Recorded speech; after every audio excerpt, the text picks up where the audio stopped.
தளபதி விஜய் மற்றும் அவங்களுடைய மனைவி சங்கீதா இருவருக்குள்ளேயும் இருக்கிற ஒரு பிரச்சனை பற்றி விவகாரம் பற்றி தான் இப்போ சோஷியல் மீடியாவில் அதிகமான ஒரு டாக்ஸாக வந்து போய்கிட்டு இருக்கு. இந்த நிலையில் தளபதி விஜய் அவர்கள் ஒரு 10 ஆண்டுக்கு முன்னாடி சொன்ன ஒரு விஷயம் வந்து அதிகமாக ஷேர் ஆகிட்டு இருக்கு. அதாவது என்ன அப்படின்னு வந்து கேட்டிங்கன்னா, ஒரு ஈவெண்ட்டில் வந்து கலந்துக்கிட்ட விஜய் அவர்கள் வந்து நான் அழகாக இருக்கனா இல்லையா அப்படின்லாம் எனக்கு தெரியல, ஆனால் என்னுடைய அப்பா அம்மா அப்புறம் என்னுடைய மனைவி அவங்க தான் இதுக்கெல்லாம் வந்து காரணம். நான் மகிழ்ச்சியாக இருந்ததால தான் இந்த அளவுக்கு உங்களுக்கு அழகை கொண்டு வர முடியுது அப்படின்ற மாதிரி வந்து சொல்லியிருக்காங்க. இவங்க மட்டும் இல்லை, என்னுடைய ரசிகர்களும் காரணம் அப்படின்ற மாதிரி வந்து சொல்லிட்டு இருக்காங்க.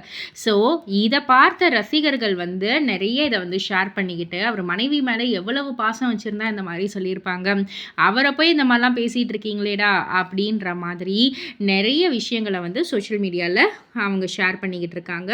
ஸோ இதை பற்றி நீங்கள் என்ன நினைக்கிறீங்க, உங்களுடைய கருத்து என்ன அப்படின்றத கீழே உள்ள கமெண்ட் பாக்ஸில் குறிப்பிட்டு சொல்லுங்கள். மறக்காமல் சேனலில் சப்ஸ்கிரைப் பண்ணி பக்கத்தில் உள்ள பெல் ஐக்கானை கிளிக் பண்ணிவிடுங்க.